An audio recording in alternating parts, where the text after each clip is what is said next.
What's up, everybody? Welcome to episode 18 of Procedurally Generated. My name is Chris Weber. I am here with John Carson. Good morning, Chris. And this is the show about the random history of video games. I did that out of order, but we're going to flow with it. Whatever. I should write that It down. is what it is. Just write the intro down instead of Sure.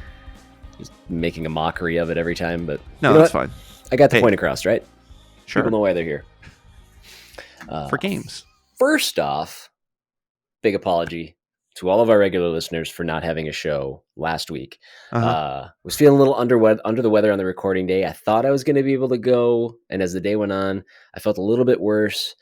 And I got the text at like 3:00, and it's like, well, it's going the other way now. Like, all right, yeah, we'll do this another time. I was fine. feeling confident in the morning, and then less confident about an hour and a half to 2 hours before we record. So, sorry about that, guys. That's kind of, it wasn't back-to-back weeks, but 2 out of 3 weeks where we've missed a show. So hopefully that don't plan on doing that going forward, but I just wanted to say that I am sorry that I could not make that work last week. But we will proceed with getting a show out this week and continue our weekly cadence going forward. So. And I think this episode will be up earlier than normal for Patreon subscribers. So perfect. Yeah, so very extra benefit. So again, we can have this conversation. So 2 weeks off, John. How's life? What's been going on? Life's all right. I've just been sitting at home doing work.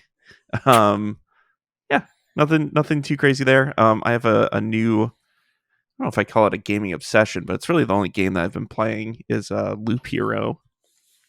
And I don't know if you're familiar with that, but it's familiar with a lot of people talking about it, often saying it's awesome. But when I watch, like, I haven't dug in as deep as I should. People have told me I should give it a shot, but I look at it and I'm just like, that doesn't aesthetically, I'm not pleased by this. What is Loop Hero, and why should I care? Yeah, Loop Hero is a roguelike auto battler deck building game, kind of. Yeah, so it kind of plays out in different pieces. The main piece is you're given this 2D grid with a circular path, and that path can have different like twists and turns in it. But your character is walking around that path just by itself.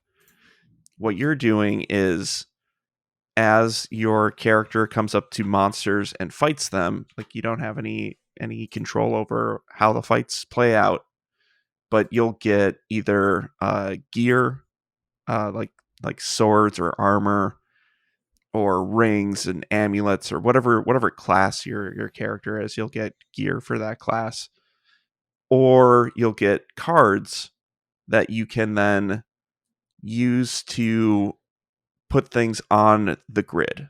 So you can put let's say like a what do they call it, a grove on the path, and that grove will spawn wolves for you to fight. So it's like, the way I look at it is it's a self tower defense. Okay. Where you're putting obstacles in the way for yourself, but you're kind of tuning it in a way that you can beat it. And as you lay more and more tiles, like, there's other things you can lay, like way off in the distance, like mountains or meadows, and that'll buff your character with extra HP. Or there's a day cycle as time passes, where every day, like, monsters will respawn, and your character will get different bonuses, or like they'll heal a certain amount each day. So everything that you're putting onto the play field is affecting your character and the monsters and all of that.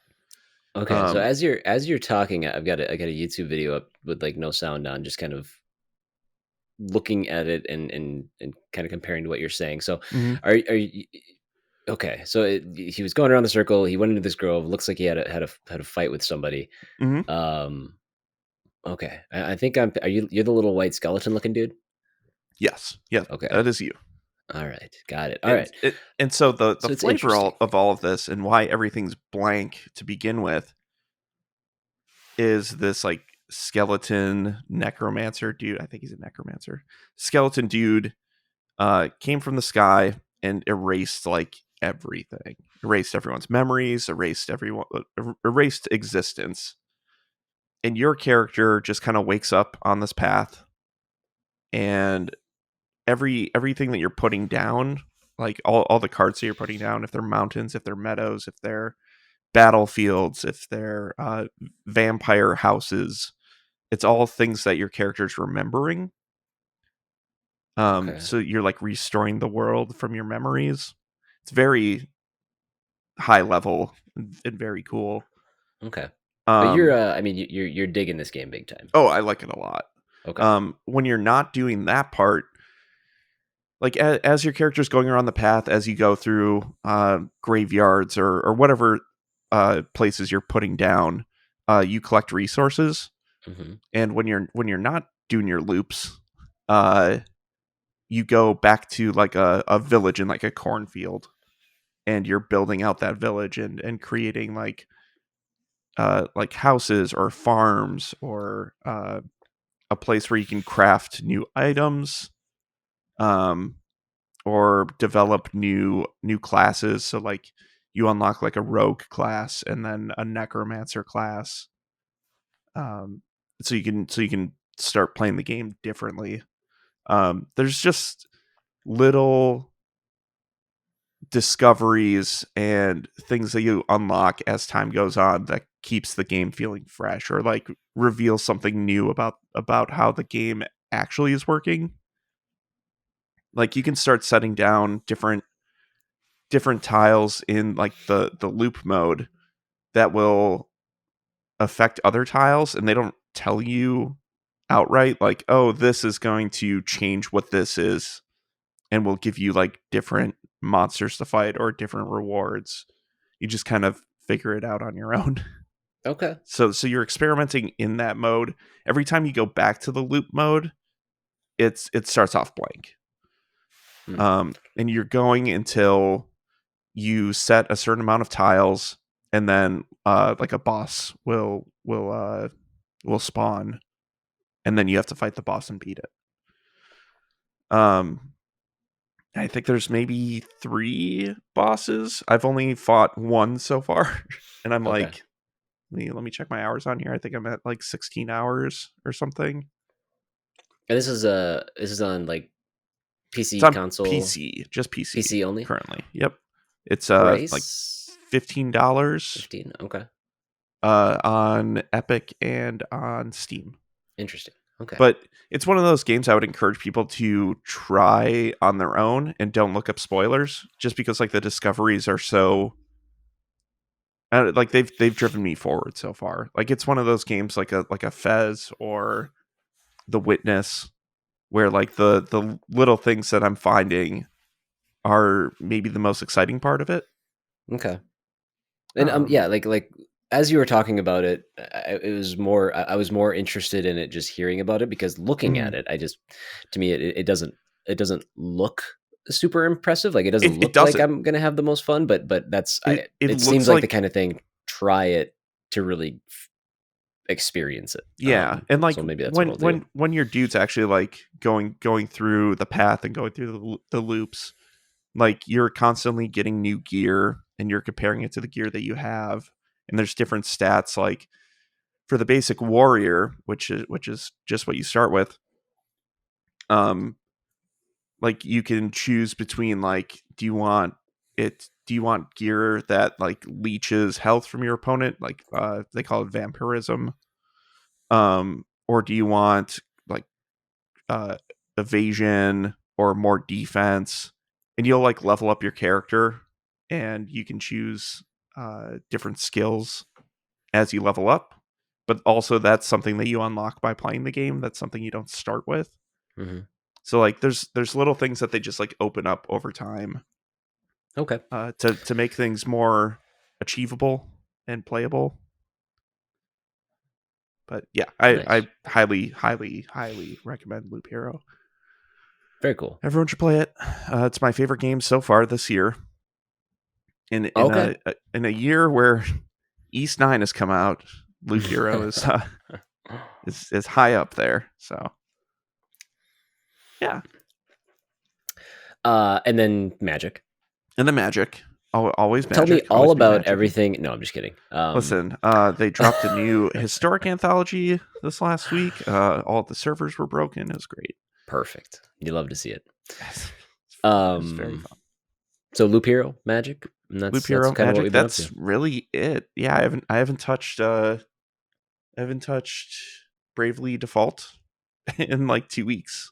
I probably should at some point, but yeah, I'm kind of just like settling down for a little bit until Monster Hunter comes out in 2 weeks. Oh, And I'll be going hard into that, there you go. I'm sure. But yeah, Rise, right? Rise, yes, yep, Got it. that's the one. I've been paying attention. That's because you're gonna buy it and play it. I'm gonna donate Yeah, those channel points. that's We're gonna what's get you gonna in. happen. Uh, I mean, there is a JRPG that's coming out in June or July. I think it's Monster July. Hunter Stories, right? Stories, yes. Yeah, I did see It's like a a trailer for that the other Pokemon-y, day. Yeah, it had Monster Hunter. I don't know. I mean, Oh, that might be the Monster Hunter, but it's still going to be a tough ask. We'll see. I watched the Monster Hunter movie the other night. It's all Oh, right. how was that? It's weird. It's a they get a lot of the little Monster Hunter things in there. Like, oh, you need to kill a monster to get something from it to kill something else. Yeah, I don't know. It's fine. It's fun enough. I like rent it. Probably don't buy it, but it was like $8 for like the 4K rental. That's fine. Okay. Yeah, nothing exceptional, but yeah, I had enough fun with it. All right. Well, I've been Chris. Yes. What have you been? What ruined your voice last week? Well, actually, I think I picked up something from Jack from daycare. Okay, sure. Never fails. Sure, Usually blame Jack. around this time of the year. Yes. If you have a kid, you're gonna get something. But then I think it coupled with the idea that I've been playing Yakuza 0 and had no idea how to play this game on stream. Yeah. And I'm still not sure. And I'm still struggling with it a little bit because it's entirely in Japanese with no option for English dubs, which I understand why. It is the way it is. It was the first one was not popular enough to warrant them to keep dubbing it. Yep. So everything is subtitled in English, which is great. But I found myself like, well, when I stream, I want people to be able to engage in what's happening in the story, even if they can't be staring at their phones or their computers. It's not a fair ask for those people to do that. So Right. like it's great to have something with English dubs where people can still like kind of listen in, get an idea of what's going on, and obviously it's a large percentage of my audience is speaks English either as their native language or they know it well enough. Mm-hmm. I don't know if I have any that just know Japanese. So initially when I was playing this, I was reading over the voice acting because you can't even turn the voice acting down. So it's just I just had to read over it, and I think doing that for a day or two, I was just like, this is too much reading because it is literally another JRPG. Like, yeah, it is a talkie series. I was having flashbacks to when I streamed Disco Elysium, which I read all the way through. And I was like, I think I kind of maybe spent my voice a little bit, and coupled that with whatever little bug that I got from Jack, it just kind of knocked me out. But still playing Yakuza 0. Decided to just let those cutscenes go. Summarize things afterwards because the game's fantastic. I like it a lot. It is so weirdly serious and goofy at the same time. It's Welcome. it is a video game. It is a lot of fun. But like, you're gonna enjoy it once you get to 7.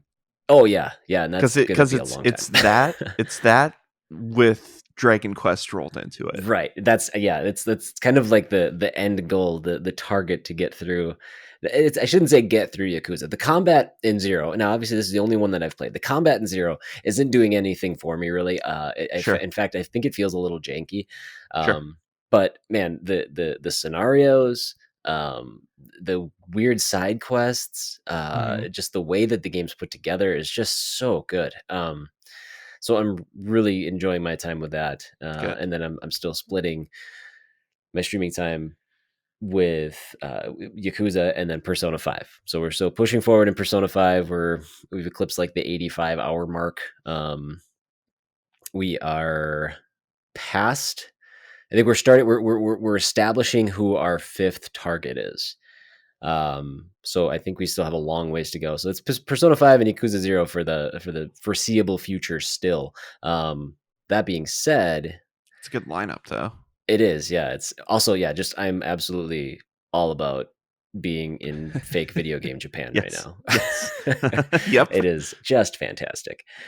But come March 30th, I have to have one of them done. For Monster Hunter. No, that's not it. For a game that's dropping that day, that I'm going to be doing something pretty fun on the channel with. I'm not going to go any more detail than that, but I do have kind of a hard out on these games that at least one of them I gotta try to wrap them up before the 30th, which is not this coming Tuesday, but I believe the Tuesday following. That sounds right. Yeah. So definitely getting excited for that. Oh, but no, you've got 2 Tuesdays. I got 2 Tuesdays. 2 Tuesdays. You've got the 16th, the 23rd, and then the 30th. Oh, that should be plenty of time, I think. I think we should be good. I mean, how many hours into Persona are you now? Like 80? 85, but that's the same as like Kate is about as far as I am, and she's like 55. Like when I stream it, I just play so slowly. I mean, you are reading it and all of that. So yeah. So yeah, it's we're getting there. In fact, at this rate, I think I'll actually be. There's a chance I might actually wrap up Yakuza before I wrap up. I'm sorry, Yakuza. I've been saying it wrong this whole time. Before I wrap up Persona, just because with how complicated, how complex of a streaming game that is, I'm just kind of brute force the main story. Do some side stuff here and there because it's fun, but my goal will just be kind of push forward and not take my time the same way I am with Persona. Sure. But that's it. Yeah, those are the only 2 games. Normally I have like a list of 4 and I've beaten some, but boy, these games are gargantuan. So yeah, when you have 200-hour games, that'll happen. Yeah, you tend to get stuck on those for a minute. Yeah. Oh man. But yeah, that's kind of it. And then outside of video games, I'm still doing my Star Wars thing. Right. Yeah. Where are you at with that now? So I need spreadsheets in my life. This is anybody who knows me. This is how I operate. So I set out on creating a spreadsheet because there's this list of the Star Wars media. For you guys that haven't been paying attention, there's a list of Star Wars media released in chronological order, not Star Wars chronology, but the day and date that these actual pieces of media were created. Oh, sure. And released. And not all of it is applicable to what I want to do. I don't want to watch. I don't want to look at the Star Wars magazine from 1982 that has nothing to do with actual Star Wars. I mean, it does, but it's So I'm looking specifically at novels, comic books, movies, TV shows, short stories. I think that's it. But I'm going through that, and as I was going through this list, I was like, you know what, we might just have to make a spreadsheet. We might just have to just might have to do a Chris. Yeah, I might have to just a way to keep this organized. Kind of give me a track to follow here. And I just passed 2,000 different pieces of media. I thought you were going to say you just passed the year 2000. No, you were just speeding through it. No, like a speeder, like a land speeder. Yeah, that's I've just made it past The Empire Strikes Back. Oh, sure. Yeah. The movie, obviously. I read the book as well. So, excellent. Any major differences there? The couple minor ones. It is kind of funny. There are things that are in It's weird. In both. the book, they don't strike back. Yeah, It's yeah, they just wow. surrendered. I Just was very surprised. I'm curious the to the see how author Return of the Jedi goes. just really just went into business for himself. It's Yeah. crazy. This whole thing took place on Earth. What? It's Um secretly about Scientology. yeah, it's there are a couple of changes between Star Wars and The Empire Strikes Back. Nothing too earth-shattering. In fact, some of the stuff is almost so beat for beat that it's. I mean, you can tell that the scene in the movie was based off of this, or I guess I don't know what came first in most of these instances, but Yeah. um, it's beat for beat. But um, yeah, I finished that, and then I started up the third Han Solo book, which is what Oh, cool. I just started. Not a I don't know. I'm not too sold. Now this is all legend stuff. None of this is canon. The canon stuff, I Might as learned a well little bit be. about that. Like the all of the movies are canon. Yes. The Clone Wars are Uh-huh. canon, Uh-huh. and then nothing before like April 24th, 2014. Everything past that date is canon. Everything before it is. I shouldn't say everything. There's a couple things Is that or are not. isn't. Like, so now they're bringing other things that were part of the Legends stuff Mhm. back into it. Like, Well, yeah, they define canon as. Uh, I mean, they define the legend stuff as properties that could be taken from for canon content in the future, but right. the things that have already existed, they don't fit in to that canon as they Right. exist right now. Yeah. So Um, it's like Thrawn, like Thrawn's canon again. Uh Knights of the Old Republic is canon again. mhm. Or at least parts of it. Um yeah, it's crazy like what they're actually like pulling from and making legitimately part of the canonical Star Wars story. Yeah, It's but like it's yeah, it's nice it's that they're just doing it and not just like paving their own, like just bulldozing everything and going forward. Like there are stories, there's characters that people are very attached to, mhm. and it's nice that they are bringing some of that forward. Yeah, yeah, it is. I just the more I dig into it, the more I'm like, yes, this is going to be like my forever project, and I'm Hmm. perfectly fine with that. It's so Yeah, much fun. So, yeah, that's kind of that's what we've got. That's what we've been going on about for the last couple weeks. So, that's awesome. if you guys have Oh, enjoyed, oh, I'm sorry. well, I was gonna say I bought a Stream Deck this Oh, past that's right. week, Yeah. and I've been messing around with that. I think that's gonna make streaming a lot easier when I actually do it. Um, yeah, it's neat that you can like I could just make a soundboard and make fart noises happen That's right. on cue. That's what the Stream Deck was built for, right? Yeah. Yep. I mean, it can do some pretty fantastic things, but if you don't have a fart button, you're just not doing it right. Yeah, exactly. So I've been learning how to do like transitions and stuff in OBS. Um, I have a button that plays "Eye of the Tiger" because that's literally the only MP3 I could find. I need Just- to make some sounds or something to put on this thing. Yeah, that's it's a cool little device. Mhm. Glad that I have one. Interesting. Do you have the 15 button one? I do. Yep. Cool. Same. Staring at it as we speak. Nice. Me too. Just longingly into its eyes. That's right. I gotta update some stuff. I got some buttons on there that I don't even know what they do. I should take a look at that before I start streaming again next I'm week. starting to like strategize with it where like I'm thinking about so many things I can put on it and I'm like, but I only have 15 buttons. I'm like, oh, I can turn one of these buttons into a button that makes another page, Yep. and Folders, then I can baby. do 15 more buttons. Uh-huh. It's good. It's some good The stuff. possibilities are I know. endless. There's so many different fart sounds. I can have pages and pages of just farts. This is It's gonna be great. very reminiscent of a Letterkenny episode I just watched. Yes, that sounds right. That sounds right. Fart book. Yes. Yeah. Uh-huh. Oh man, if you guys actually appreciate what we're talking about, then please, please, please leave a 5-star review. If you're listening to this on um, Apple Podcasts, leave a positive review on whatever else you may be listening to besides Spotify, which apparently has no way of rating their podcasts for some inexplicable reason. No, but you can listen to them there, which is good. Right. Yes. Sorry to throw you off. Just really just put a wrench in that gear. Sure did. I almost fell over. Continue. You can also reach out to us at, you can reach out to us. You can also, but you can reach out to us at patreon.com/procedurally generated.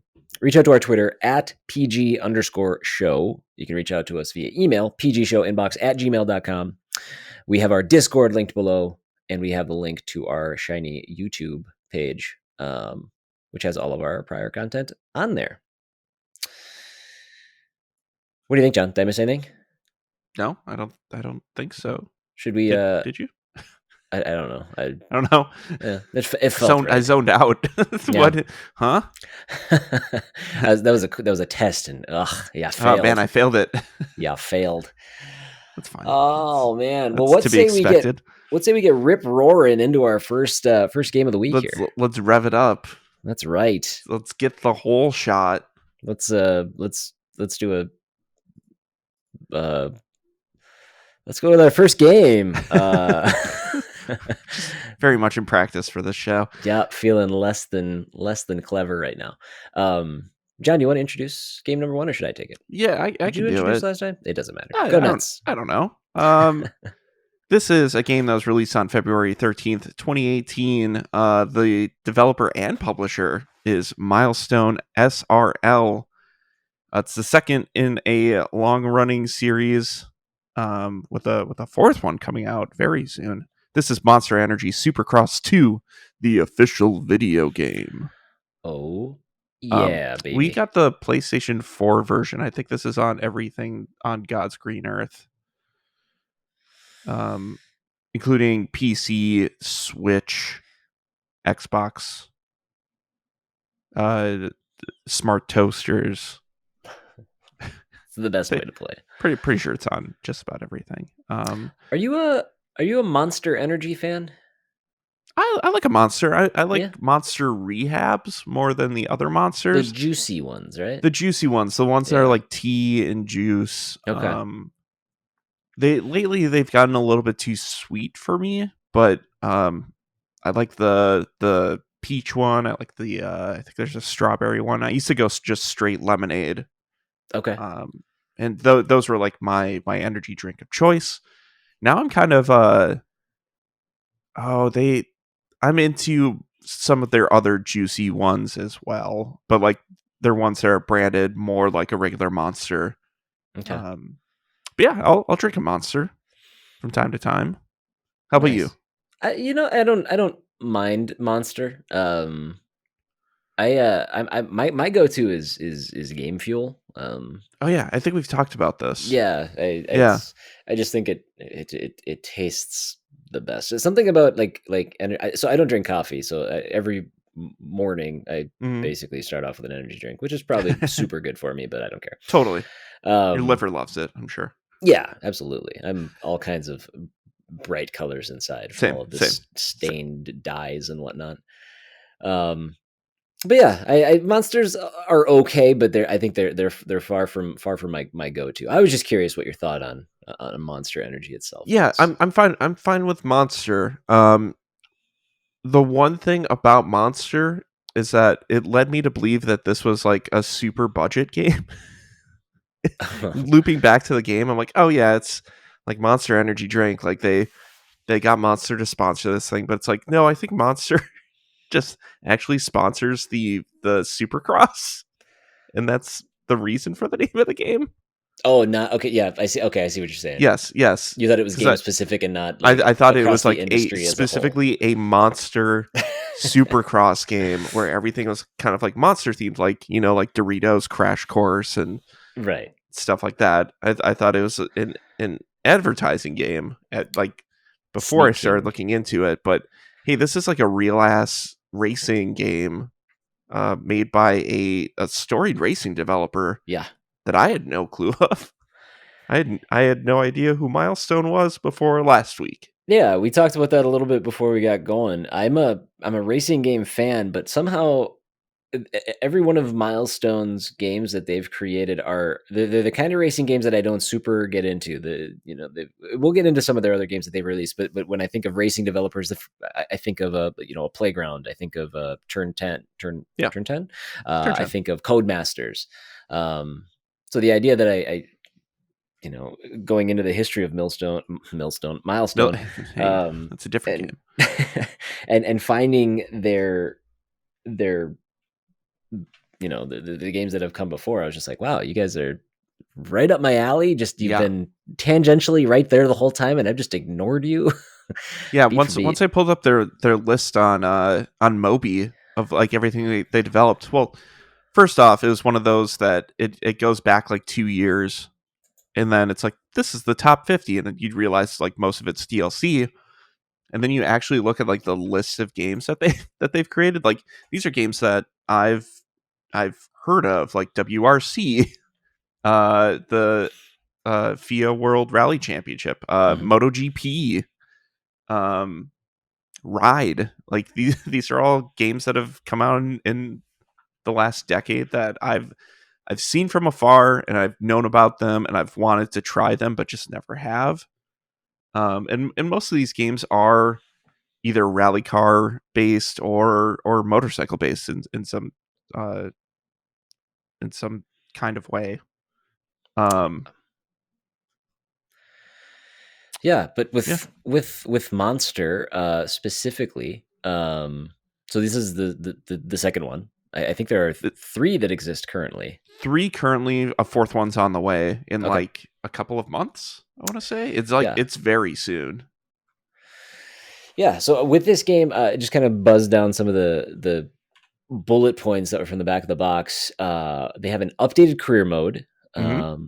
You can take part in more activities through your agenda from Monday until race weekend. You'll complete challenges, find new sponsors, meet fans to obtain incredible prizes. Those are kind of buzzwords for me. I dig career modes Yeah. in racing games. If Forza Horizon, which is my favorite racing game of all time, had a career mode, I'd never Yeah. play anything else.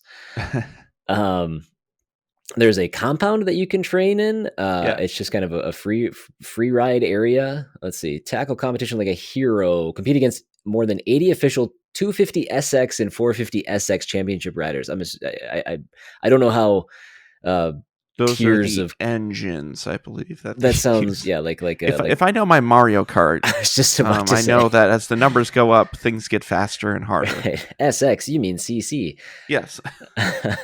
um Speak my language, damn it. and then they include some names of who I'm assuming are famous riders who I've never heard of. Travis Jason Pastrana. Anderson. Oh wait, did they say Travis Pastrana on yours? I No, got I Jason that Anderson, Marvin Musquin, that's the only uh, person on a motorcycle oh, that I know, and the or acclaimed dirt bike. Eli Tomac. So I don't know who that Sure. is. Uh-huh. Your face, your style. Oh, new customization mode with more than 3,000 objects to There's a lot. create the bike of your dreams with aftermarket components. I didn't even know you could. I didn't. I mean, I So guess. you can customize like your rider's outfit, like the numbers, Okay. the sponsorships and stuff that are on it. Like you can customize the hell out of your bike. There's so much. It seems like there's a ton of stuff that you can actually work with and Yeah. make your own. They also have and this might be fun for the more creative folk, but there's a track editor, Hmm. which I think fits well in a game like this. Typically, you see these motocross competitions taking place inside stadiums with tight turns and stuff like that. So I can see Yeah. people probably having a good time with that aspect. Well, and that's what specifically this game is. And like looking through Milestone's past games, I saw that they had another motocross-ish game in their list, which was MXGP3, the official motocross video game. And I had to like start figuring out like they're making this alongside MXGP games, like what's the difference? Hmm. And the Monster Supercross is all stadium stuff. So it's all Hmm. indoor. MXGP is all outdoor. So there is technically a difference in the race series. So Okay. it's like NASCAR versus whatever else, like stock car. I don't know if that's different, but like Like there's different kinds of tracks that you're racing on in those in those two games. So I guess that's enough to justify a full price tag difference. I'm not sure. I don't really know motocross enough or supercross enough Yeah, I don't either. I was going to to know ask the you if you have difference. any affinity for like the real world sport of No, motocross. it really it's maybe me dabbling back in like the early 2000s when like the X Games were super hot. Yeah. Um and like I was getting into extreme sports stuff then, but also like anything that had to do with like being on a motorized thing in the X Games was just like, I wasn't into it. Like give me an actual like bike street course or skateboarding or nothing. Snowboarding. Those were more my interests. So um yeah, I didn't really pay too much attention to like supercross and motocross. Yeah. I never did either. Now, if like I don't know if it's just the motorcycle aspect, but you show me like you know, like trophy truck type Mhm. races, things like that. Then I'm into it, like a dirt track, you know, Mhm. dirts like the dirt series. So you know, one of my favorite racing games is Wreckfest. If that game was built using motorcycles, I would have zero interest in it. Something about motorcycles have just never it's never been in a race or just racing motorcycles has never been an appealing thing for me. So um The only time it has for me was like Excite Bike 64 okay, and all right. like having like the track editor and there's something fun about like even watching footage of this game. I did end up buying this on PC. I haven't played it yet, but um watching riders like go over jumps and like have a specific amount of airtime and landing on like an on a ramp in a certain way, like something in my brain like really likes that motion. um and it kind of I kind of have since Excite Byte 64. Can't say that apparently. It's not a not a term I can just bust out. You're too old um now. I am yeah, I mean, I there's something aesthetically pleasing to me about like the motion of dirt bikes, but yeah, overall I it's not something I can really get into. Yeah. I mean, the game itself. I mean, I don't have. Again. It is a very focused game in that Hmm. you're racing in these stadiums, like you said. Like Yeah, there's not much to branch off from there other than you know character customization and then navigating your career mode. Um, but I mean, and it has a weird spread on Metacritic depending on what version of the game you're playing on. It ranges from an 80 on PC hmm, all the way down to a 65 on Xbox. Um, you see those numbers flex a little bit from time to time, but it's just weird. I hmm, don't know if I've hmm. seen like a 15-point spread for the same game on two different consoles before. So Yeah, I guess PC is the way to go if you do apparently. want to play it. And then I was just gonna check something real quick. I did this research 2 weeks ago. Hmm. And when I did, the game was actually on like a crazy sale. Yeah, I got it for like $8 or something on Yeah, Green Man Gaming. that was the sale that I'd seen. And I was just gonna check and see if that was still up, and then how long it was good for. It didn't have an end date when I looked at it before, though. So, do you have anything uh, game specific that you want to go over, or do you want to talk a little bit about the developer? Like I guess game specific, like what we were talking about with the career mode. I saw a little bit of it, where like they give you a full week of like preparation time before each race.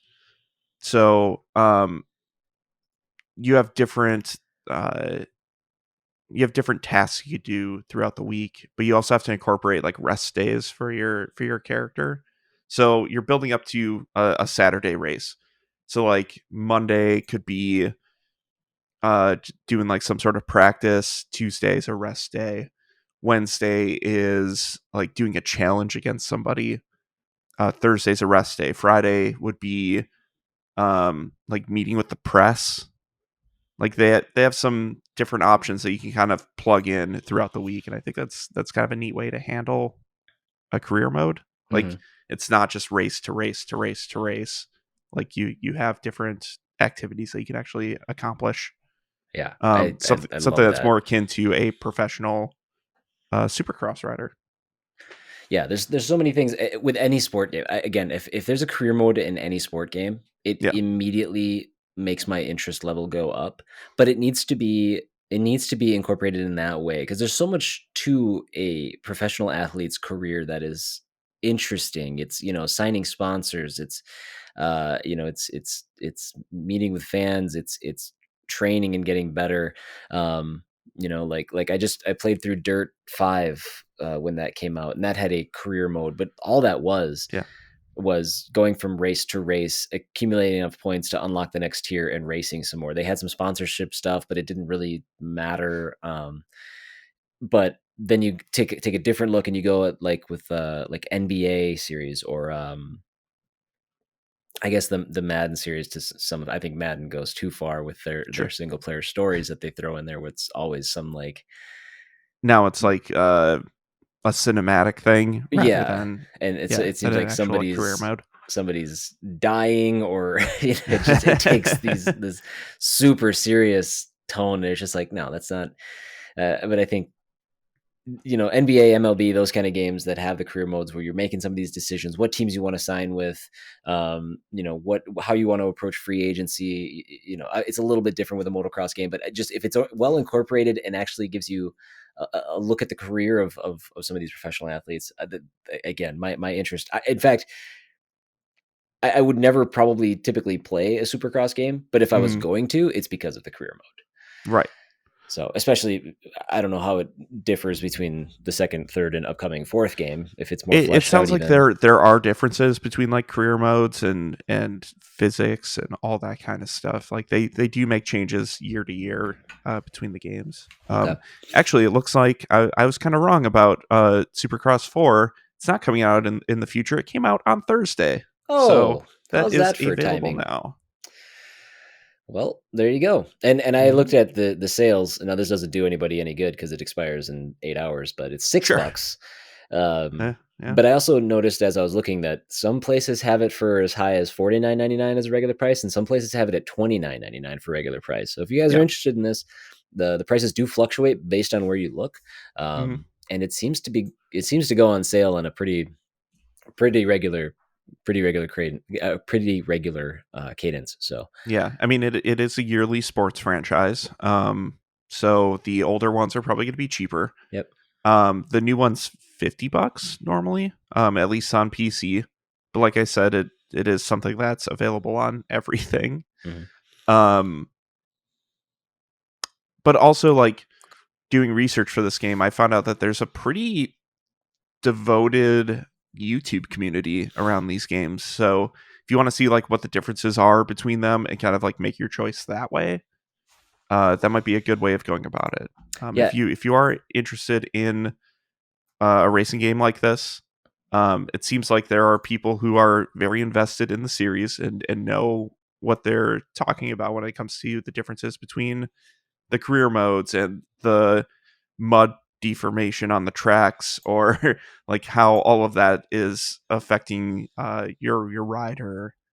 Um, Stuff that we naturally cannot get into with uh, how we cover games. But there seems to be a huge community around the series that I would look into if you're interested. yeah, and I actually keeping that exactly in mind, where we can't really do this due diligence, not knowing much about the sport itself, Hmm. or much about how this game should be. I did attach a YouTube video in the Discord. going over all the features and gameplay within this game, and it's from somebody. I watched the video, and this is somebody who's very much plugged in. They can give you a much better idea There, of I found like 4 or 5 different people who are just like super well spoken about this series, and yeah. it's something I had never really considered before. Like we were talking before the recording started. Like I had never heard of Milestone before, but there are people who are like talking about like specifically mentioning like, oh, this is something Milestone would do. This is Milestone we're talking about, and it's like, how do people know about this developer? And it's one of those things that I like about, check it off on your bingo board. Something I like about doing this podcast for is learning about different developers that aren't in our purview normally. Mhm. And learning about these places that have been making games for years and years and years. Like this studio's been open for like 27 years and has been making racing games for just as long. And it's a name that I haven't even heard of before. It's crazy. So, Yeah. um, And actually, coincidentally too, they have a new game coming out, which the trailer was just shown, I think, 2 weeks ago, which I had interest in. Now it's a cinematic trailer, so there's no gameplay yet, but it was announced as Hot Wheels Unleashed. mhm, Uh, yep, and I just before I did my research, I'd seen that trailer. I was like, yeah, this actually looks all right. You make a good Hot Wheels game, but I'd be down for that. And then found out while I was researching this that Milestone is developing that game. So right, I may have just stumbled into them as a developer by playing that game, but it was a little extra exciting to be excited about a game that's coming out, and then finding out that this game that we're covering, the developers crossed over. So yeah. I'm um, definitely more interested knowing that this developer has a pedigree with racing games. yes, absolutely. So, Um, well, cool. That's really all I have on Monster Energy Supercross 2, the yeah, official I don't video have game. I don't have anything like about individual people or anything, but Yeah, I yeah, really don't either. because I think they're all just working on all these games simultaneously, and yeah. Yeah. So should Anyways, we take a break? yeah, sure. I'll Awesome. rest my voice a little bit. That's right. It's That's been a couple make sure, weeks. I need make, to. make sure I pace myself as well. So I got to go fill my water. So we'll be back in just a minute.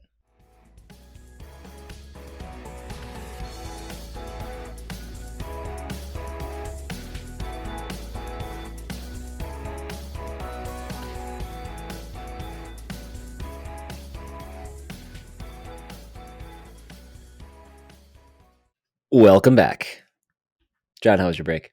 It's fine. Made some coffee. It's my last like good sounding coffee that I have for my K cups. So I have to go shopping today. You have to. So last good Get some new sounding. So ones. it's not now. You have to like just kind of buck up Well, and drink like the flavors you don't want. the It's I'm gonna get more coffee. there's one flavor I don't know if I want, and it's like cinnamon flavored, and they call it Blaze, and I'm like, God, that just doesn't sound good. Um, and then everything else are teas and ciders.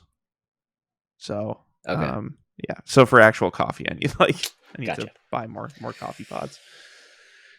So tomorrow I'm busting out a new soap, and it's the coffee soap. So it's Oh, nice. I don't know. I don't know why I don't drink coffee, but It sounds like I it'll love the smell smell of delicious. coffee. So Yeah. Oh, when are yeah, mine coming? Sometime this week, I'm sure. yeah. It's weirdly, if you live in Texas, it's a long wait. I don't know why, but all right. Anyway, let's get into the second half of the show. Sure. I'm gonna roll right in. We're gonna introduce our second game, developed by Vanpool Incorporated, published by Konami. We have an exercise game, but Hmm. it's also kind of an educational game. Sure. Released in 2008 on the Nintendo DS, we have a game called Let's Yoga. It's our second yoga game that we've featured on this podcast. Hmm. Um, I know I, I've is it never. trying to? Is the list trying to tell us something? Do we need to get into yoga? Yeah, right. Yeah, right. It's like you guys It's. need I to mean, like. I You could just absolutely need to, but do a little bit of activity, please. God, I wish I was good at yoga. Maybe this one. Maybe this one will help me do it. This one might. This one might, man. I mean, you could carry it around with you. It's portable. So the biggest difference between this one, what was the other one called? Actually, do you remember the name of the other yoga game we covered? No, Yeah, no, I don't. I can't. Yoga master. I don't know. Might have been something along those lines. So this is a different. Comparing the two games, the other one that we did was focused It was on. yoga master. It was it Yoga Master. Is that what it's called? Yeah. Yep. Okay, perfect. Good pull. Um, Thanks. but that one was focused more on coaching and you know, Like actually setting up routines yeah, and all of doing it. that. I don't know if I don't remember if there was an actual feedback mechanic, but this one almost looks. This game almost presents itself as more of a um like a guide to yoga. It's a guide and it's like a uh self reflection on how you're doing these poses. Yeah, there's less like instant feedback and Yeah. more like you know I mean, the big difference is that Yoga Master was on, the Switch. You could play it on a big screen, and Hmm. um, to me, it just seems like Let's Yoga, the one that we're covering here on the DS. It feels like it's almost more of a periodical of sorts for how to do yoga as opposed to an instruction. Sure. Yep. I don't know if that's a fair assessment or not, but that's the vibe that I got from it. But Yeah, it is more instructional than anything. Like it's selecting poses. They show you how to do those poses with like a 3D model on the top screen of the DS. Um that's about it. Like it walks you through it verbally. mhm. Um and then you kind of rate yourself afterwards like is this something that you did well or not? And then you can kind of go from there and kind of rate yourself as you go on with the days of doing these yoga poses. There's not a lot. There's not a lot here. Yeah, and it's what I was saying might have come off as being a little like derivative of the experience, but people learn in different ways. Sometimes they have that ability to absorb things just Right. by seeing it and reading about it and stuff like that. But this also does. Um, it says you can learn up to 80 different poses, Yeah. uh, and 20 of those. Which this is where I think it's really effective. The DS being a very mobile thing. Um, 20 of those you can do while sitting at your desk if you're at Sure. work Yeah. for those Hmm. that still have desks and offices and Which work would be and stuff. actually probably really big in Japan. That's true. Yeah. Um, So some of the this kind of screams to me a little bit more like this was made for a Japanese audience and it was brought overseas because like things like fitness guides or even like people are publishing like cookbooks style stuff on the DS. Like the mhm. DS was just such uh a big performer across like a lot of categories that they could Yeah, and that's kind of release what I stuff like was. this. That was the knowing that stuff existed on the DS. That's why I referred to it. Maybe periodical wasn't the right, but maybe more of a reference guide on how Yeah. to Yep. successfully do some of these yoga poses.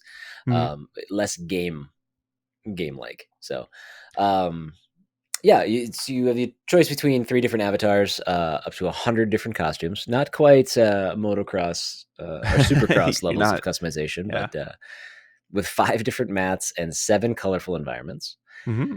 You can choose preset programs that match common daily symptoms like stress relief. Learn proper breathing techniques and timing in coordination with yoga movements to maximize your program's effectiveness. A 360 view of each pose. Let's see. This one's a Which winner. seems very helpful, actually. Like Yeah, if you look at this compared to like a book, which would be giving you very similar information, like actually seeing a 3D model pose these things out and show you like the formation and the timing of everything. I think that helps quite a bit. That would help me at least. Like I'm a very visual learner, so yeah, I agreed. And then the other thing is the next bullet point was make it easy option is there on there. So if there's something you can't do, there's a way they tell you how to make something a little bit more simple. Hmm. Most yoga poses are really hard, so I think Yeah, that option to make it they easy look is easy, but they are not. A lot of it depends on your flexibility, yep. how your muscles stretch, and I mean when you're starting out, your body might not go in ways that yoga wants you to. So Yeah. there are ways of getting into it, which is nice that they give you those.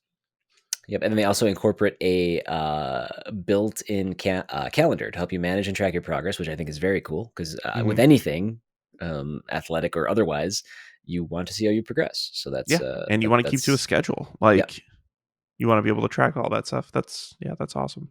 yep. And then there's a yoga glossary to help understand the art of yoga, which yoga throws around a lot of terms that most people may not be super familiar with. So, Hmm. kind of a neat little package. Yeah. Like I said, I think as a reference guide, it sounds something like something that would be great. It also I think depends on the kind of learner you are. I don't know if I would get as much use out of this as I would the Yoga Master, where I would be doing it kind of with a quote unquote trainer, Hmm. kind of being more aware of my movements in a as it relates to a game type setup. Right. Um, but yeah, this game was actually released concurrently with another exercise game by the same developer called Let's Pilates. So these were a package, they were not a package deal. Sorry, they were sold separate, but they did release on the same day. Obviously, just covering different disciplines, but not too much else about the game. No, and even for this, like I couldn't find the actual credits for it. So the people who worked on it, I was unsuccessful in finding names. Although Vanpool as a company has worked on quite a bit. Yeah, they Um, have. they are, I mean, some of the employees came from a company called Love to Lick, right? Is that the I don't know. You want to say so that again? it's love dash de dash lic Okay, all love right. I might have db. missed that.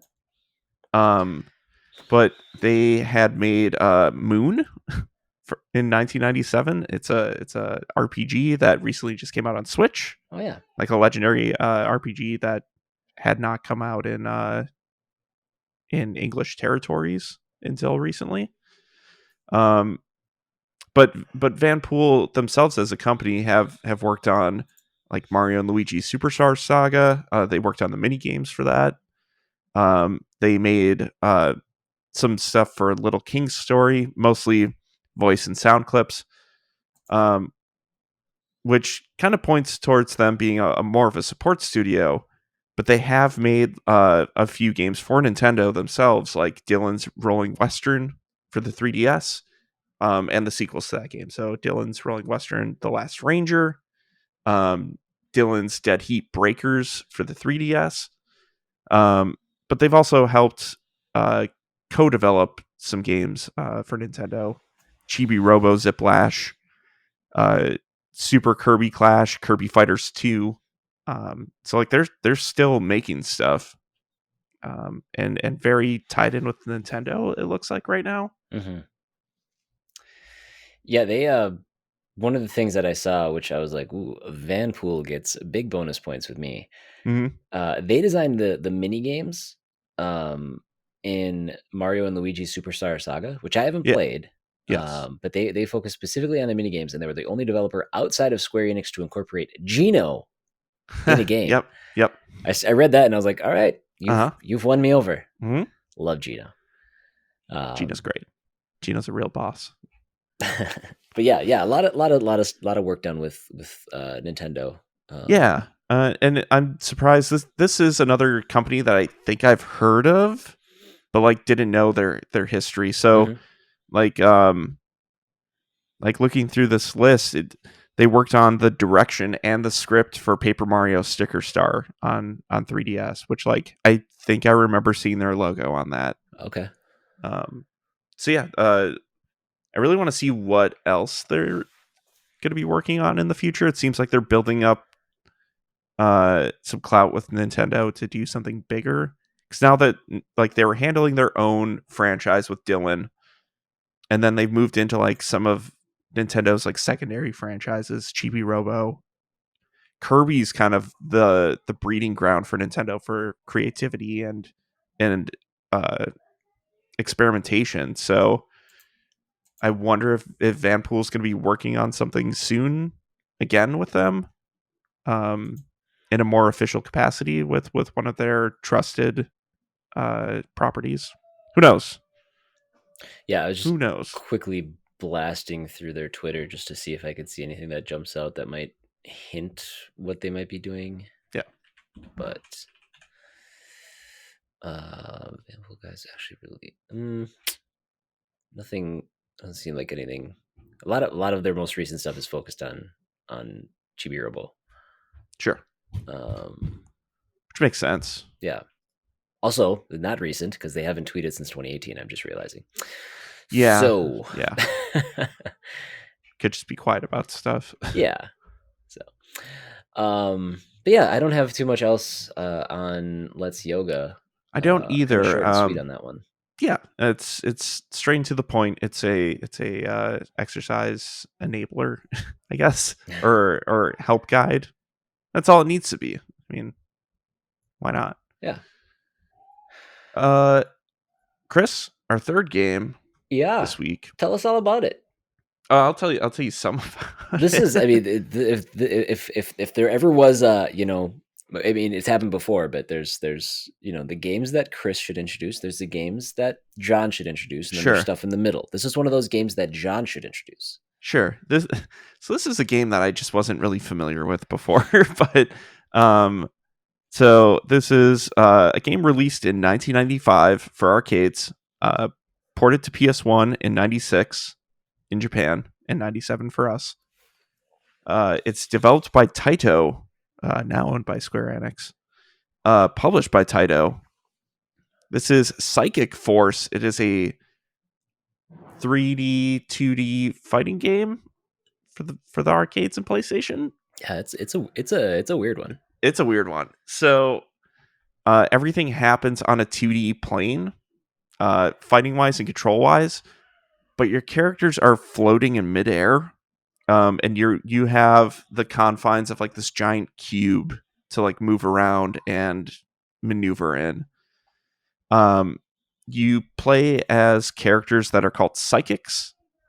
They all have different abilities, like that relate to different elements. So like some people are lightning based or dark based or gravity, wind, ice, etc. There's a bunch of them. There's also a dude who looks like Jax from Mortal Kombat with like gun arms, giant metal arms.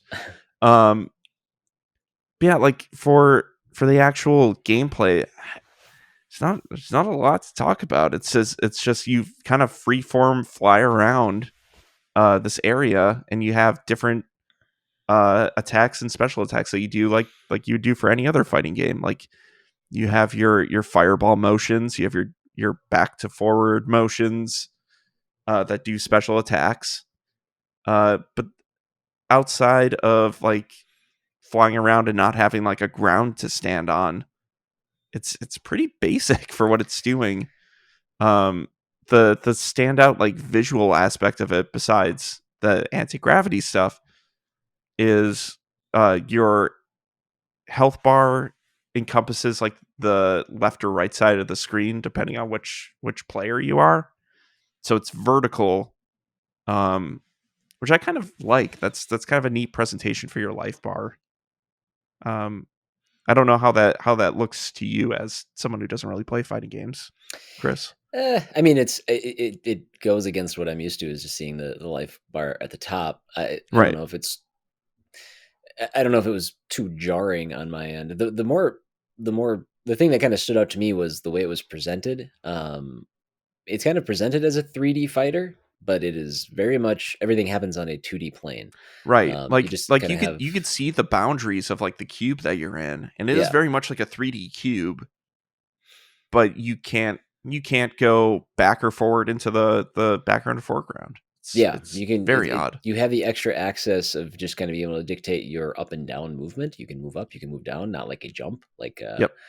But it's and the boundaries of the cube are very real on the left and right hand side. In fact, Yes. I think if you get hit into them and like hard enough, it'll actually do damage to your Hmm. character. And there is a bottom of the cube. You can get knocked out of the air and fall to the bottom, and Yep. obviously you can reach the top. But the foreground and the background are just kind of for show. It definitely it doesn't leave that 2D plane. No.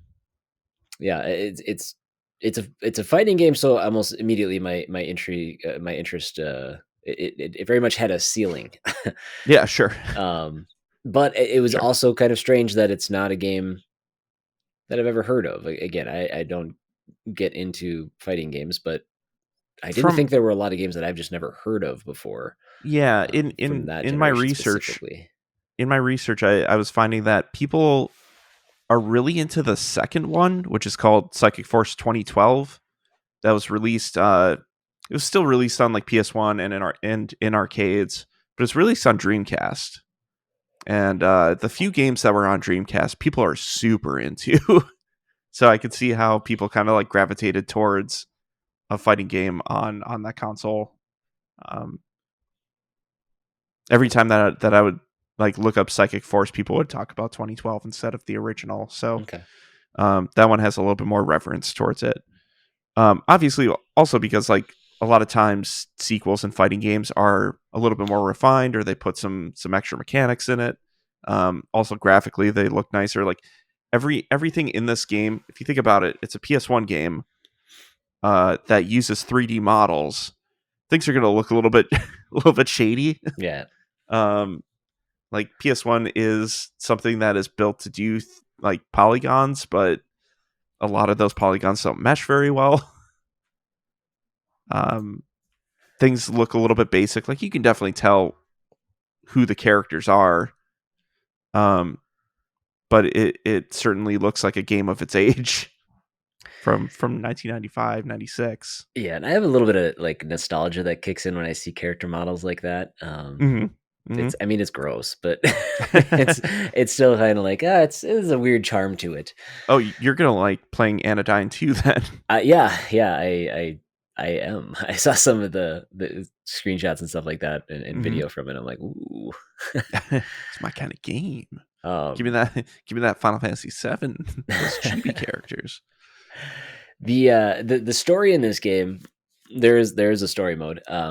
There is. Yep. Basically the characters within Psychic Force are well in the greater story overall is kind of a knockoff of the X-Men lore. Yeah. Yeah. It's They're very much Xavier's group and Magneto's group in a way. and the population kind of shuns both because they have these psychic abilities. Yeah. They're Um, cool and can fly in a cube.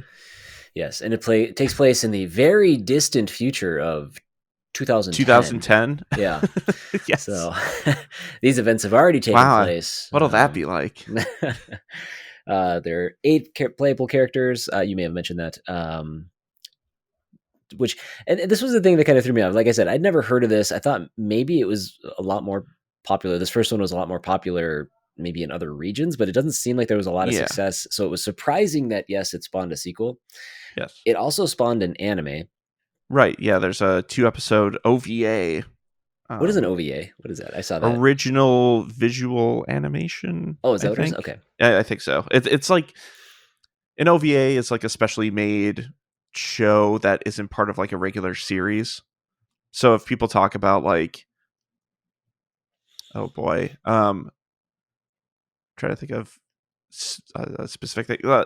So like, there's a show that I really like called Ranma One Half. Like, if people talk about the Ranma OVAs, it's a separate story that happened outside of the anime, maybe made by a different production company, so things will look a little bit different. And usually they're like a movie or a very short arc that's within a couple of episodes. It's like Okay. its own standalone thing. Gotcha. Oh, by the way, you'll be happy to know that I'm 11 episodes into Death Note. Yeah, how's that? It's good. I wish I would have realized before episode 8 that Uh-huh. the option for English dubs was available.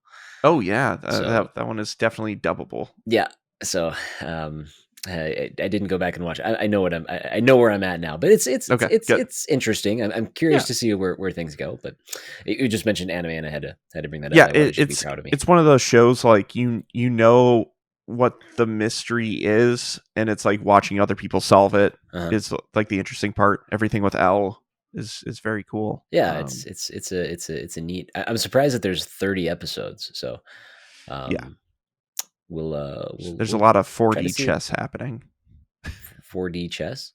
Yeah, Oh, it's chess on multiple levels. Like, gotcha.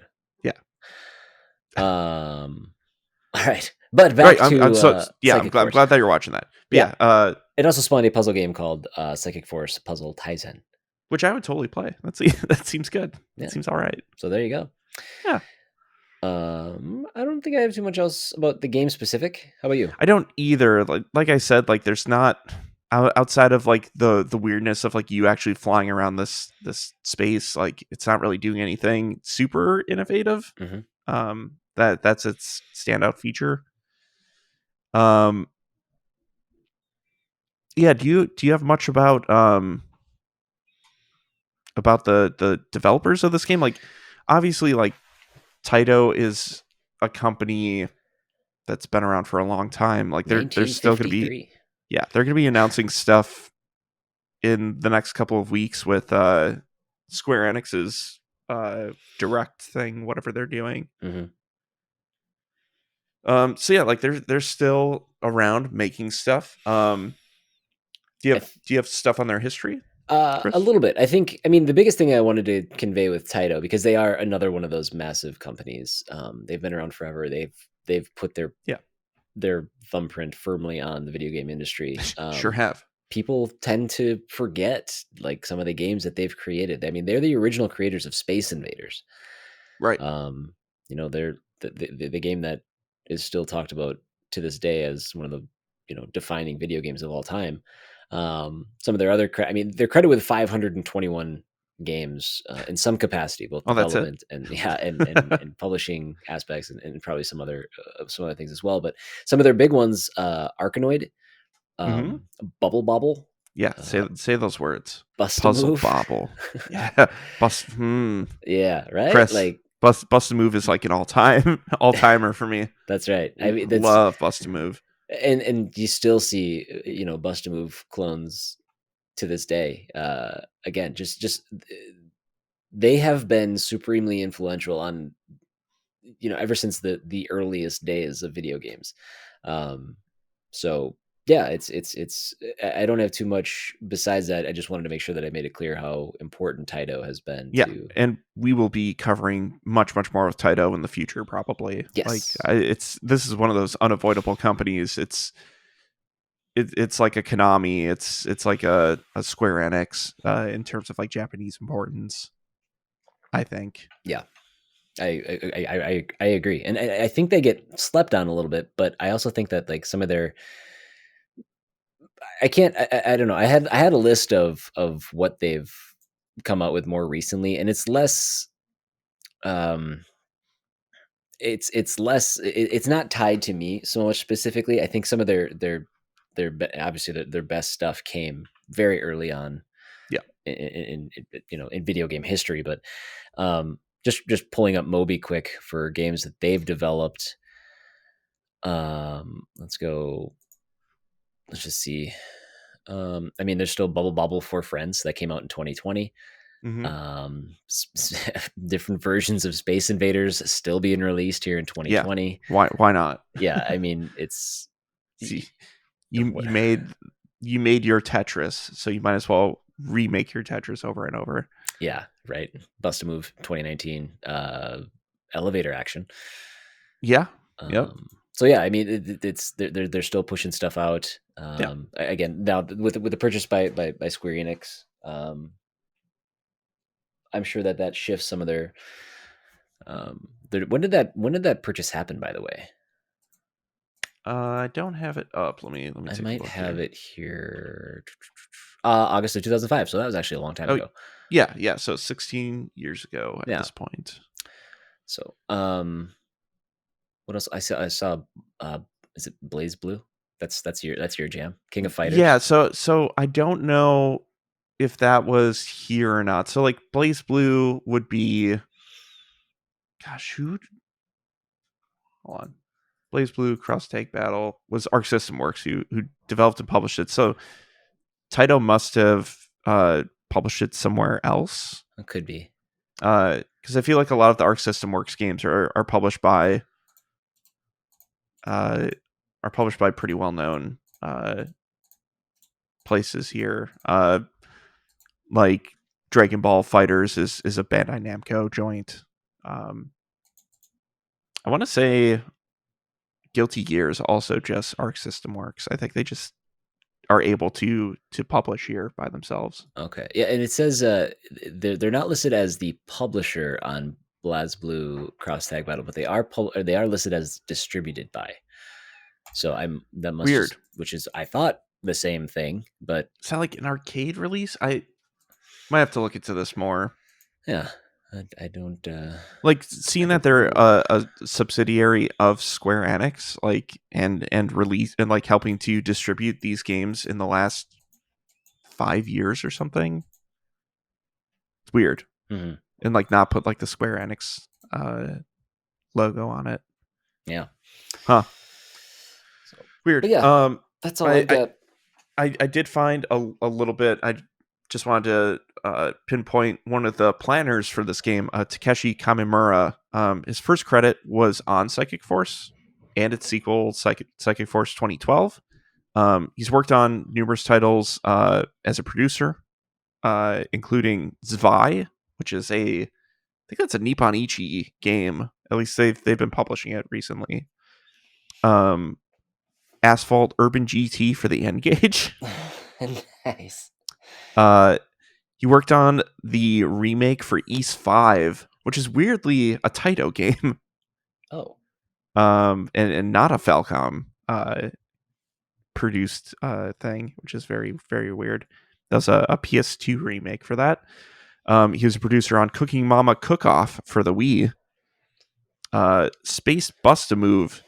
And the last credit that I have for him is Elevator Action Deluxe, which was in 2011. So I'm not sure if Kamimura retired or not, or if they're just working elsewhere in the business.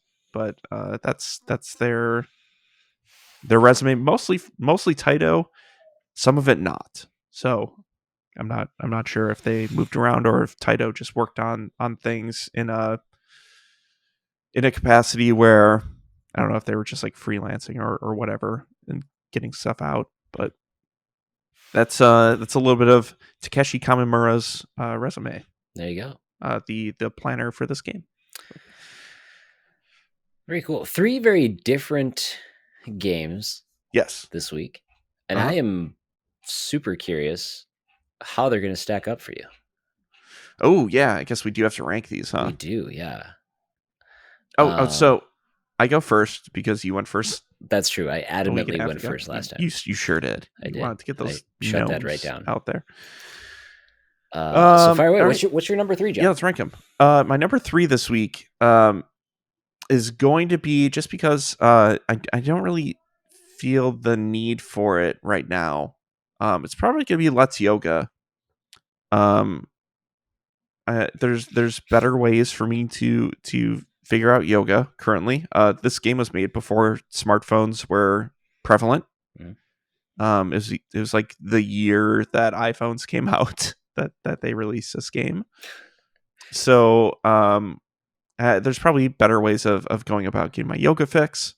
You know me, always I bring my mat everywhere with me. It's true. We went to we talked about the podcast and he set up shop just right on the I'm like I'm gonna put my mat on the table. Mm-hmm. Please drink your beer. Yes, he somewhere near me. Told me to put my beer on the floor, which was do not disrespect my yoga mat. Let's Yoga is going to be my number 3 this week. Yeah, I'm right there with you. again, I would love to get better at yoga. I don't think this is the way for me. It may be the best way for some people. I really like the idea that it's got built-in programs. Well, not programs, but built-in poses Hmm. for being for specific use at like an office desk. Right. Um, Much more relevant, say a year and a half ago. I mean, people still sit at desks and stuff like that, but it just seemed like it had more of that office place type use. Um, but yeah, I don't think I don't think that this is the best way for me to do yoga, or I don't think I would have the interest of to follow through with anything with a game and presented this way. So, like I Right. said, it feels less gamey, more referential. So, Absolutely. yeah, what do you Yeah. got for number two? This one's tough. I think number 2 for me this week is going to be Psychic Force. Um, I like what it's doing with its free roaming style, but like we talked about before, it's not really doing anything special otherwise.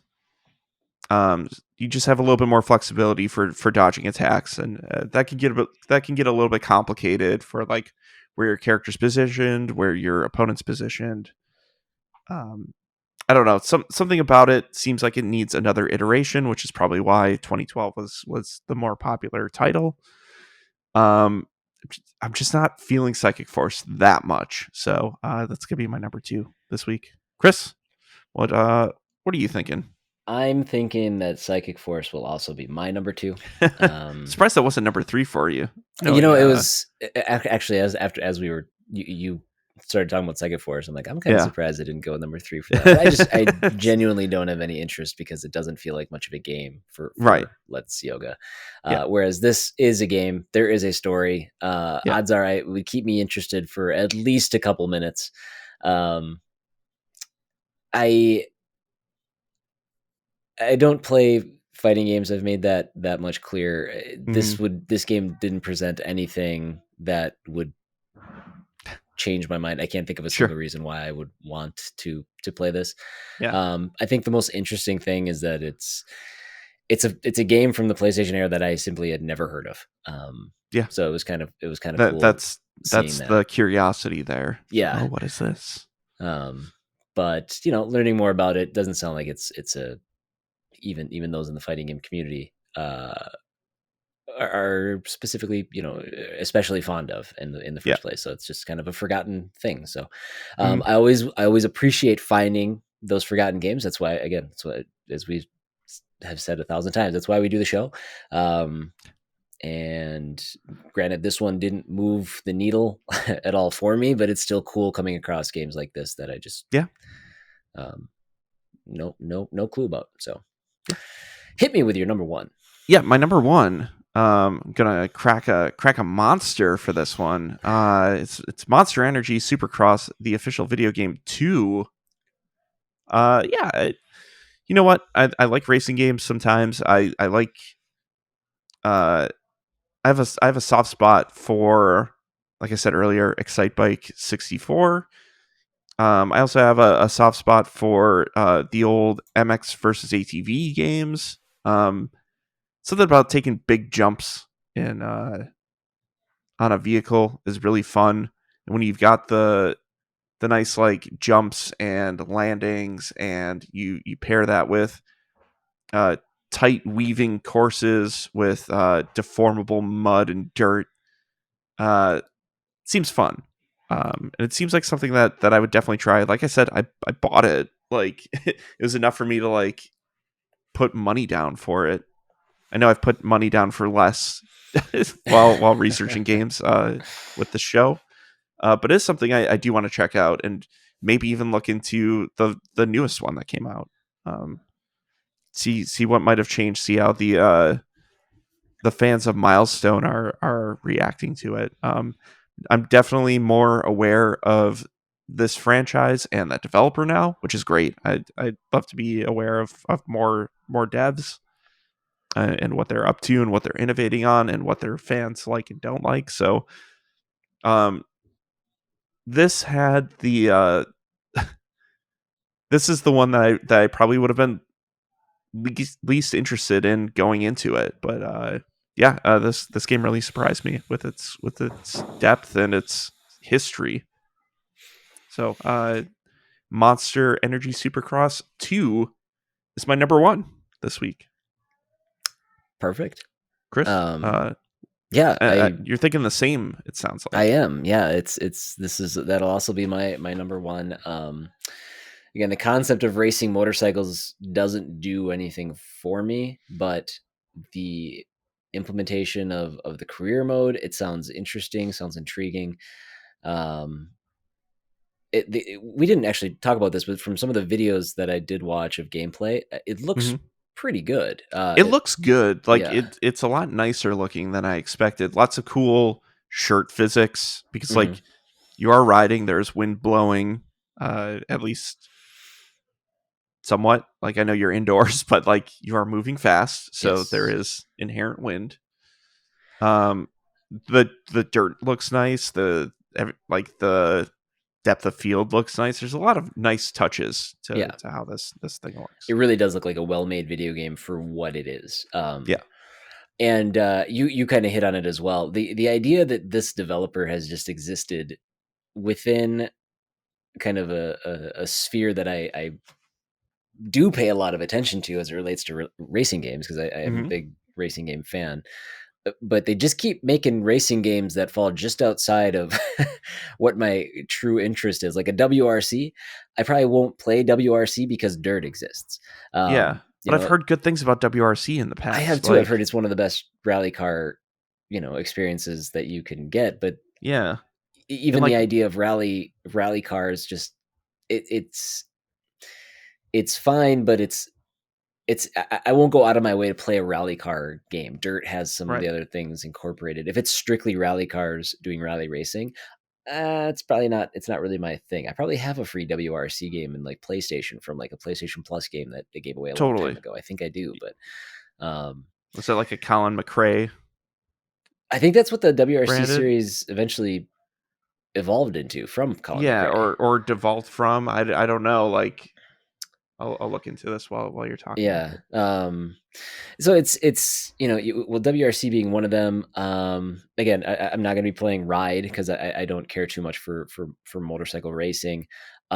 Gravel, that's an off-road racing game as well. Yeah, Sebastian Loeb Rally Evolution, that's another rally car game. So it's like they do create these racing games and they are good experiences, but they just fall out of my kind of racing interests yeah. until they announced Hot Wheels Unleashed. So That's right up your alley. that game, I want to see more about it. Like I said, I'll just show it off as a cinematic trailer, but Yeah, Milestone is now on my radar, and I'm really curious to see how Hot Wheels Unleashed turns out. That's much more my jam, I think, than the ultra realistic rally car totally, games. totally. So we'll have to see what the career mode is. Hot Wheels, see what that's like. We might have a perfect racing game on our hands. You even have a driver for that, dude. I'm looking at some of the cars in this game, and it's very much Hot Wheels. Yeah. Oh, I'm into it. I'm into Right? it. It looks cool. This one's just like an Evil Knievel cannon. So One's a and honestly, Stegosaurus. I see that, and I also think I don't know if it's gonna feel as good, but Forza had Hot Wheels. I think it was Horizon 3. Yeah, Uh, Yeah, but they had a Hot Wheels like level and world that you could race in, and that's like all I was thinking about. And I'm like, oh my god, if it's that, yes, yes, yes. So yeah, dude. Yeah, this is planned release is September 30th. So, at least according to Steam. yeah, I think So, it's I added it coming to the this year. list. So well, there you go, guys. There's our three games. There's our ranking of the three games. We fell in line this week with our top three, but not Surprisingly, always the case. actually. Yeah. Yeah. If you guys want to chime in, offer up your thoughts on the games that we talked about, and what's your personal experience with some of these games. By all means, please do reach out to us at Yeah. patreon.com/procedurally generated. Send us an email at pgshowinbox@gmail.com. Reach out to our Twitter at PG_show. We have our Discord linked below, and then we also have our YouTube. So feel free to comment there, like and subscribe. All that good stuff helps us reach new listeners. We would greatly appreciate that. Also, leave a 5-star review on Apple Podcasts if you enjoyed what you heard. We got to take a quick second to thank our patrons. I didn't have the page up though, like a doofus. Hey, it's the weekend. What It is. What do you expect from us? I know, right? We don't record on Be Sundays. prepared. This is the Sabbath. This is when we typically rest. Let's see. Relationship manager. Here we go. Okay. A big thank you to our patrons. Mecha Sprite, one of our platinum supporters. Thank you. Our only platinum supporter, actually. One of the one that we have. Mecha Sprite, thank you so much. Thank you. X-Chin, our lone gold supporter. Thank you so much. We've got Cassidy, Catherine, the Lone Wolf, Tim, and Tori, our silver supporters. Thank you guys so much. Aussie Gamer, Brandon, Jason, and John. Thank you guys. Thanks. At our bronze tier. Much appreciated. If you guys would like to support the channel, we would love to see you do so. For as little as $3, you can help us kind of put the show together. We have a little bit of money saved up. We might be close to pulling the trigger on maybe some sort of upgrade. We'll have to talk with John about that, but we appreciate you guys that have stuck with us, for what is this, 4 months now? Yeah, 4 months since November. Yeah, almost 5. It's coming. Yeah, it's getting there. That's nuts. So thank you guys for the support over the last 4 or 5 months. 18 episodes. We do greatly appreciate it. We plan on continuing to just kind of put out the best podcast that we can for you. That's I know the last 3 weeks or so has been a little hit or miss with shows going out. That's entirely just life kind of throwing us some curveballs, but we plan on keeping the weekly cadence going forward. So thank you guys for your patience. It does mean the world to us. So sure does. And then the only other ask we have is, if you have some friends, family, people in your life that you think they might enjoy this show, by all means, please share it with them. It's free. It's free to listen to. True that. It is. We would love to see this community grow.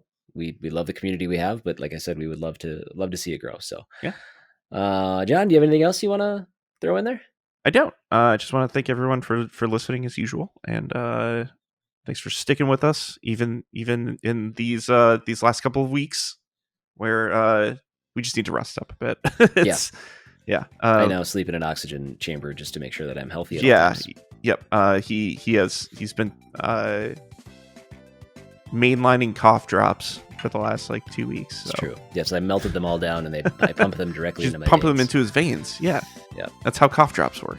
The doctor said don't do it, but I'm like, no, I need to be healthy. You don't understand. I have a podcast, sir. Yeah. Excuse me, Mr. Doctor. What do you know? All right, guys. Hey, you guys have a fantastic week. We will be back next week with another show. Yeah. Thanks. Bye. See you.